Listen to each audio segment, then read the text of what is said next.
স্বচ্ছ গ্রহণযোগ্য নির্বাচনের দিকে এগিয়ে যাওয়ার লক্ষ্যে দেশবাসীর যে আকাঙ্ক্ষা, জামাত ইসলামী সেই প্রচেষ্টায় প্রাণান্তকর প্রচেষ্টা চালিয়ে যাচ্ছে। আমরা যেমন রাজপথে চেষ্টা চালাচ্ছি, ঐক্যবদ্ধ কমিশনে আমরা চেষ্টা চালাচ্ছি, সরকারের সঙ্গে নীতি নির্ধারক যারা আছেন নির্বাচন কমিশনে সমমনা সমস্ত রাজনৈতিক দলের চতুর্মুখী প্রচেষ্টার মধ্যে দিয়ে জামাত ইসলামী চায় একটি গ্রহণযোগ্য নির্বাচনের দিকে বাংলাদেশে এগিয়ে যায়।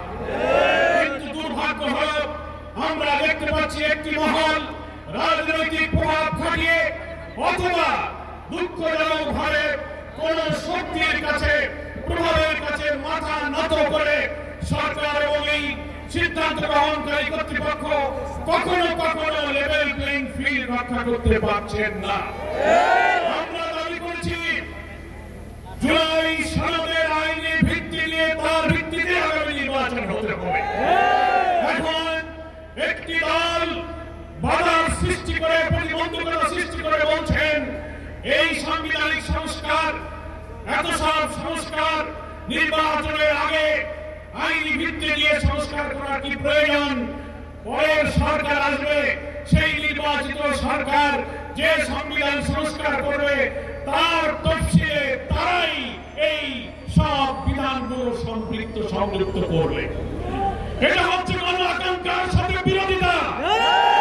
5 আগস্ট প্রধান উপদেষ্টা জাতীয় সংসদের দক্ষিণ প্লাজায় যে জুলাই ডিক্লারেশন, জুলাই ঘোষণা পেশ করেছিলেন, আমরা লেভেল প্লেইং ফিল্ডের ক্ষেত্রে যে রক্ষা করা হয়নি, গোপনীয়তা রক্ষা করে জুলাই ঘোষণার মধ্যে একটি বিশেষ মহলের চিন্তায় এই জুলাই ঘোষণা ড্রাফট করে সেখানে গণ আকাঙ্ক্ষার বিপরীত অনেক কিছু সম্পৃক্ত করা হয়েছিল। আমরা সংশোধন করতে বলেছি, তার 25 নম্বর অনুচ্ছেদে বলা হয়েছিল এর পরবর্তী সরকার এসে সংবিধানে এই সংস্কার এবং জুলাই সনদ বাস্তবায়ন করবে। এটা গণ আকাঙ্ক্ষা নয়।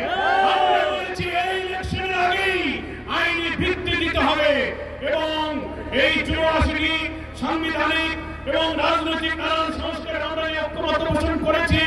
আরো 20টির মধ্যে প্রায় 8টি নোট অফ ডিসেন্ট যারা দিয়েছেন, বাকিটি আমরা একমত হয়েছি এই সংস্কারের বিষয়গুলোকে জুলাই সনদে অন্তর্ভুক্ত করে এটাকে কনস্টিটিউশন অর্ডার, সংবিধান আদেশ দিয়ে এবং গণভোটের মাধ্যমে নির্বাচনের আগেই আইনি ভিত্তি দিতে হবে।